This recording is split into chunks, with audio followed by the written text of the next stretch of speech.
Este video no ataca a los testigos de Jehová sino a los fundamentos que les han sido enseñados por sus líderes. Pues todo aquel que no es testigo de Jehová, para ellos, pertenece al sistema religioso satánico, según el cuerpo gobernante, y por este motivo, como comprendemos y escuchamos tolerantemente su posición, les exhortamos a que de la misma manera, de forma justa, puedan escuchar la nuestra.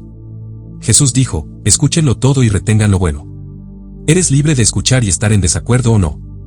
Analizamos brevemente la palabra principio, la cual puerta por puerta van enseñando según han sido enseñados. Predican que Jesús es creado, y por tal motivo desde nuestra percepción entendemos que esto es peligroso, ya que de no ser creado, se podría estar inocentemente predicando en contra de Dios mismo. Este es el fin de este video.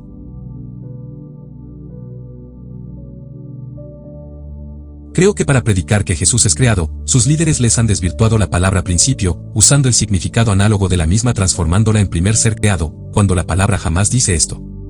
Para esto utilizan entre otras, la oración escrita en Apocalipsis 3:14 donde Jesús dice: y escribe al ángel de la iglesia en la Odisea, el Amén, el testigo fiel y verdadero, el principio de la creación de Dios, dice esto. Bien, aquí dicen que principio en este caso, identifica tajantemente a Jesús como el primer ser creado de la creación, aunque nunca les explicaron que principio tiene otro significado. Veamos algunos ejemplos seculares y también bíblicos y saca tú tus conclusiones. Por ejemplo, ¿qué son los principios de la física?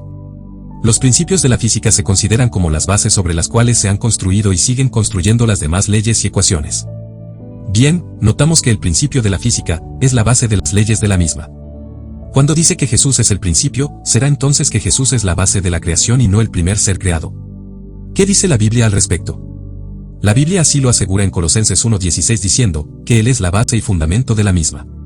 Dice: porque en Él fueron creadas todas las cosas, las que hay en los cielos y las que hay en la tierra, visibles e invisibles, sean tronos, sean dominios, sean principados, sean potestades, todo fue creado por medio de Él y para Él. Y Él es antes de todas las cosas, y todas las cosas en Él subsisten. ¿Dice las cosas invisibles? ¿Dice todo? Piensa en esto entonces con el ejemplo dado, ¿la física es algo visible e invisible también? ¿Existe la física? Y según la palabra, ¿por qué existiría la física entonces? Por Jesús, por el verbo que era con Dios y era Dios, ojo no según tu exclusiva Biblia que no dice esto. Considera esto. Sí, pues dice que nada vino a existir sino por Jesús el verbo. Entonces si la física tiene principio para existir, el principio de la misma es Cristo, ¿puedes comprenderlo creyendo a la palabra escrita? La misma, o sea la física en este caso, no podría ser sin el sustento de las leyes físicas creadas por Él. Es por esto que dice que todo se sustenta por el poder de su palabra. La palabra es la ley dada para que todo funcione y exista, ¿comprendes? Sin su palabra, no habría sustento para que la física se cumpliera y funcionara. Esto es lo que la palabra nos está diciendo, nada funciona sin el principio que lo sustenta, el cual es Cristo, el Amén, el principio de todo lo creado. Sí, en Él, en Jesús fueron creadas todas las cosas, no hace referencia a que Él es la base de toda la creación, o sea el principio de la misma claramente y nunca a que fue un ser creado. Decirte además que las leyes físicas son descubiertas por el hombre, no creadas, pues estas están desde el principio, y el fundamento y base de las mismas es Cristo, su principio fundamental para ser. Pero ahora veamos cómo principio tiene otro significado distinto al que da el cuerpo gobernante, pero en la misma Biblia. ¿Cuál es el principio de la sabiduría según la palabra? El principio de la sabiduría es el temor de Jehová, Proverbios 1:7. ¿Significa esto que el temor fue la primera cosa creada, o significa que el temor a Jehová es la base de la sabiduría? ¿Te enseñaron esto en alguna clase de estudio bíblico? ¿Por qué entonces le darías un significado a esto y otro a otros versículos? ¿Cuál es el principio bíblico sobre el amor? ¿Acaso lo da la Biblia? Sí, claro, y lo has leído, el principio del mismo está implícito en lo que se describe. Primera de Corintios 13. El amor es sufrido, es benigno, el amor no tiene envidia, el amor no es jactancioso, no se envanece, no hace nada indebido, no busca lo suyo, no se irrita, no guarda rencor, no se goza de la injusticia, más se goza de la verdad. Todo lo sufre, todo lo cree, todo lo espera, todo lo soporta. Este es el principio del amor, y una vez más, Cristo es el amor, pues todo esto demostró. ¿Acaso no está escrito que Dios es amor?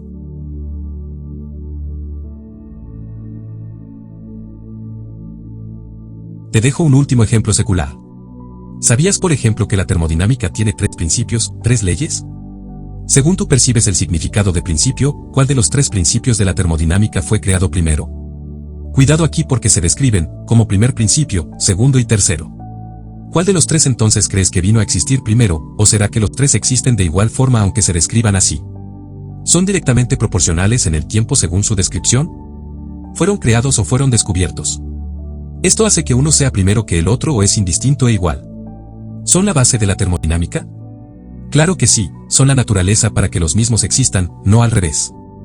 La termodinámica no existe primero que sus principios, la termodinámica es el resultado de los mismos. Sin los mismos, no existiría.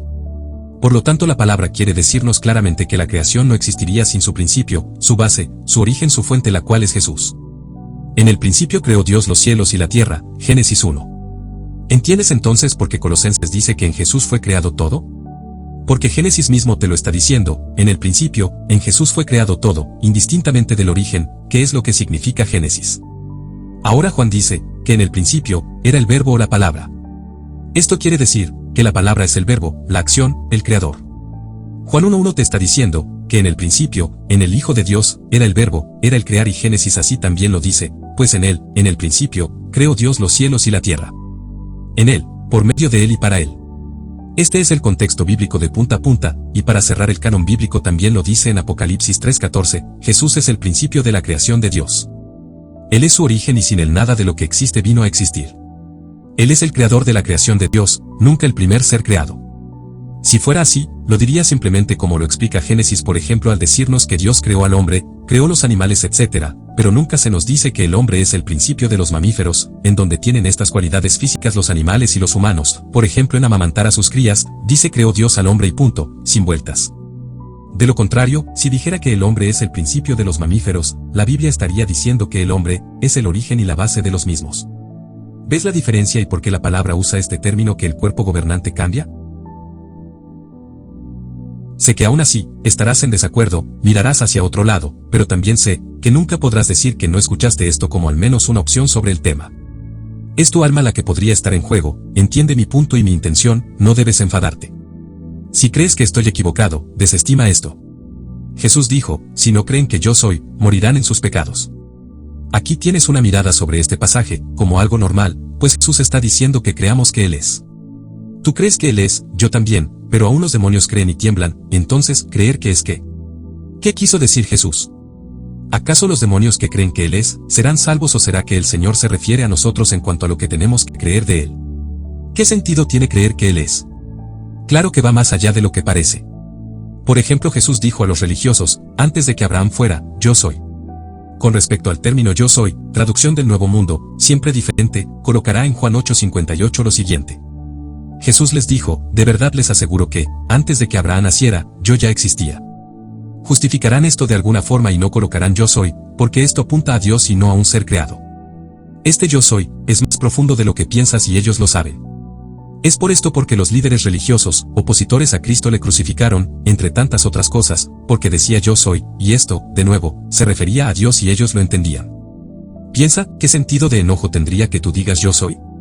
En el contexto hebreo lo tenía, se refería a Dios en base a las preguntas realizadas a Cristo con esa intención de decir quién era. Ahora, los opositores de Cristo dirán, que en realidad, yo soy, que es de donde proviene el acrónimo Jehová, en realidad no es yo soy, sino yo seré lo que resultaré ser. Quiero que entiendas, que en el fondo, en la base, en su principio, esta diferencia siempre está dirigida a desenfocar y a desviar esta cualidad referida al Hijo de Dios como Dios. Tú no puedes decir que el Hijo de Dios es el yo soy revelado a Moisés en la zarza, en el Antiguo Testamento ves la conexión que tendrían. No puedes dejarlo así si no crees que el Hijo de Dios es Dios, debes cambiar las referencias obvias. Amigo, se trata por diferentes medios, sutiles de sacar la deidad del Hijo de Dios, sin que tú lo sepas. Sacarán el yo soy del Antiguo Testamento referente a Jehová, y el yo soy del Nuevo Testamento referido a Jesús en la traducción del Nuevo Mundo. Examínalo. ¿Pero qué dirán? Dirán como te dije que en realidad se debe traducir, yo seré lo que resultaré ser según el original hebreo, pero lo que no te dirán jamás de los jamases, es que en esta oración, el verbo presente de ser, o sea yo soy, ya está implícito en el mismo, de acuerdo al léxico hebreo del original, y significa yo soy, esto es el eterno, el que es el que era y el que será. Y te dejo algo clave que siempre usas para diferenciar a Cristo como poderoso, del todopoderoso, tú sabes a lo que me refiero. Pero resulta ser, que la palabra nos habla de que el que viene es el Hijo del Hombre, Jesús, y que dice la palabra en Apocalipsis 1:8. Claro, te pido que leas muchas versiones bíblicas, dice. Yo soy el Alfa y la Omega, principio y fin, dice el Señor, el que es y que era y que ha de venir, el Todopoderoso. ¿Acaso no hablan todo el tiempo usando este término todopoderoso? ¿Acaso no ven que el Todopoderoso dice ser también el principio?